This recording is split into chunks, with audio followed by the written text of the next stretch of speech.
आं गुरु पबित्र बर' बड' सिने आर्टिस्ट एस'सिएशननि जेनेरेल सेक्रेटारि।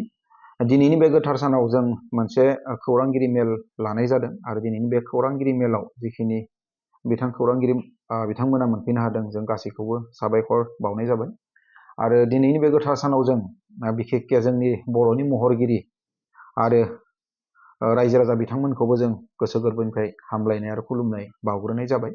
दिनैनि बे गोथार सानाव जोङो स्पेसियेलि जोंनि जानो गोनां 6थि बड' सिने एवार्ड सेरेमनि 25 नभेम्बराव जानो थांगासिनो दं गुवाहाटी कलाक्षेत्रआव। दा बेखौ लोब्बा लाखिनानै जोङो जा फिल्म मोनसे कम्पिटिसन लादोंमोन फिसार फिल्मनि 2023 आरो 24 आव ओंखारनाय जा माखासे फिल्म दंमोन बे फिल्मखौ जोङो जोंनि जुरि बर्डआ गोबाव समनिफ्राय जिरायनानै दिनै फाइनेल स्टेजाव लाबोनो हाबाय आरो बिथांमोना दिनै बे फाइनेल स्टेजनि जा मोनसे रिजाल्ट माने मोनफ्रोमबो केटेगरिनि एगेन्स्टआव जा साथाम थानाय मोनसे नमिनिनि रिजाल्ट बेखौ बिथांमोना फोस्रावनो थांगासिनो दं आरो बे फोस्रावनाय हाबाफारियाव जों दिनै गोजोननाय मोनदों। आरो जोंनि गेजेराव जा जुरि बर्ड दंमोन आं दिनै सिनायथि होनो नागिरदों गासैखौबो। जोंनि गेजेराव जुरि बर्डनि चेयारमेन हिसाबै जोंनि गेजेराव दङ जोंदाव बड'सा सार, गासैबो सिनायखायो बिथाङा जाबाय जोंनि जुरि बर्डनि चेयारमेन। आरो जुरि मेम्बार हिसाबै दं जोंनि गेजेराव मदाराम बसुमतारी सार आरो दंबावो जोंनि गेजेराव हरेश्वर स्वर्गियारी सार आरो जों दंबावोमोन सापर्टिं जुरि हिसाबै जोंनि जयन्त नार्जारी सार। दिनै जों बे समाव जोंनि जुरि बर्डनि चेयारमेन बिथांखौनो आं जोंनि नमिनिसफोरखौ फारि फारि खिन्थालांनो थाखाय आं गुरै खावलायनाय जाबाय।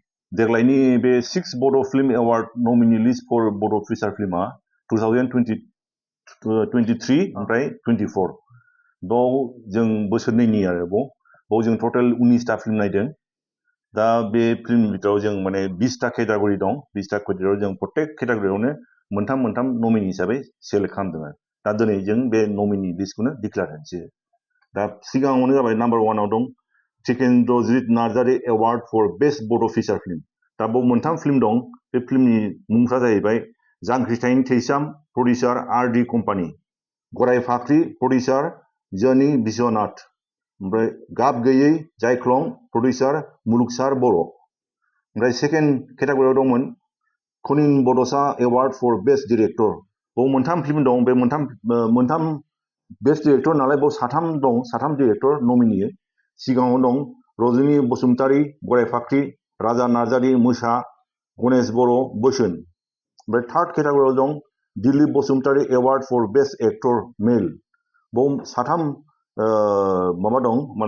नमिनि दं। बाव सिगाङाव जाहैबाय सुखबिर कार्जी जांख्रिथाय थैसाम, लिंसार बसुमतारी मोसा, ओम प्रकाश केलकातारी बोसोन।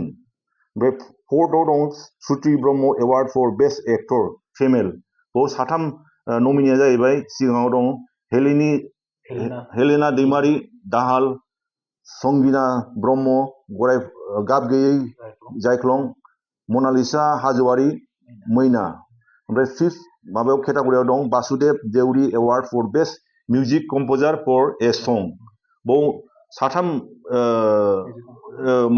नमिनिया जाहैबाय अमर बर' थैसाम 2, देबजित ब्रह्म गुथाल, बिपुल दैमारी एन्ड दिन बसुमतारी बोसोन। ओमफ्राय सिक्स केटेगरियाव दं Manjit Narzary award for best choreographer. बाव साथाम नमिनिया जाहैबाय बिग्राय बसुमतारी मोसा, फाखन एन्ड फुंखा दाहाल, सोमजोर बसुमतारी गुथाल। बे सेभेन केटेगरियाव दं Leni Basumatary award for best child artist.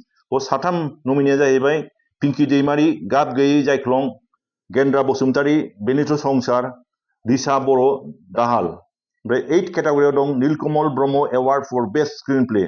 बाव साथाम नमिनिया जाहैबाय रजनी बसुमतारी गराय फाख्रि, आर रोनाव गाब गैयै जायख्लं, गोजोन बर' मैना।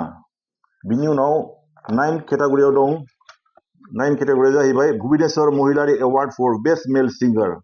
बाव साथाम नमिनिया जाहैबाय मिजिं बरगयारी जांख्रिथायनि थैसाम, सोमखोर दैमारी थैसाम 2, माइकेल मुसाहारी सानबोलावरि। ओमफ्राय 10th केटेगरियाव दं Purnima Swargiary award for best female singer. बाव साथाम नमिनिया जाहैबाय गीताश्री रामसियारि बोसोन, इलिसा बर' मोसा, पुर्निमा बसुमतारि सानबोलावरि। ओमफ्राय 11 केटेगरियाव दं Siddhartha Das Paplu award for best editor. बाव साथाम नमिनिया जाहैबाय राजा नार्जारि एन्ड नारदाव ब्रह्म मोसा, किन्नि मित्र गराय फाख्रि, अमृत बसुमतारि बोसोन। ओमफ्राय 12 केटेगरियाव दं Bishal Basumatary award for best negative character.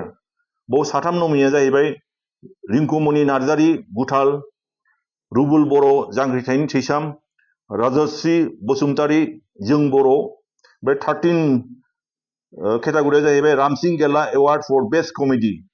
बाव साथाम नमिनिया जाहैबाय दैमु ब्रह्म दाउखा बिदै, मिजिं नार्जारि बेनोथ' संसार, बिग्राय बसुमतारि गुथाल।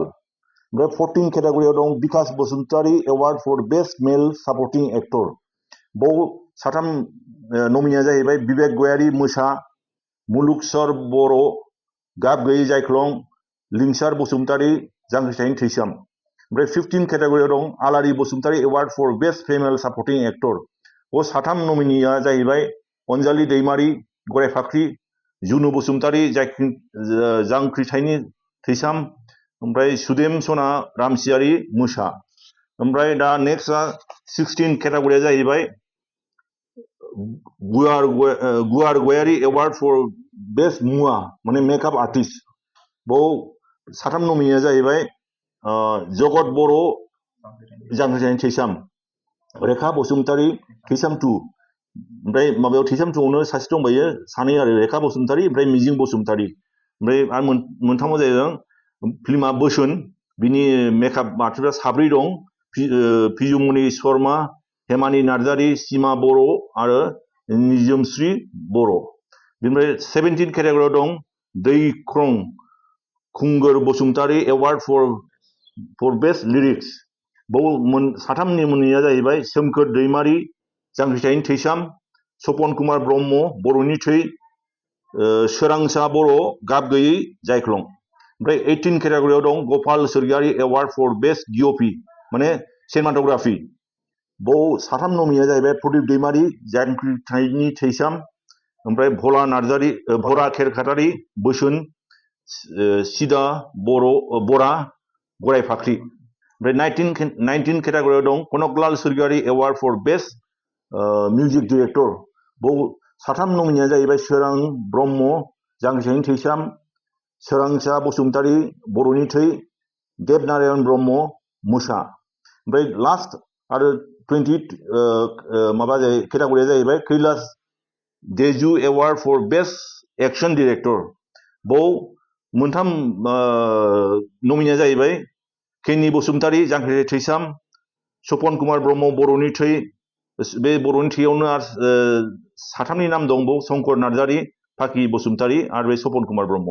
ओमफ्राय थामथियाव दं नैबे बिजु दैमारि एन जितुमनि सूत्रधर बोसोन।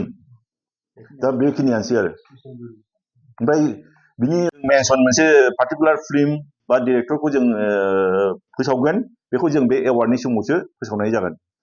दा बेनोसै आरो गोजोन्थों।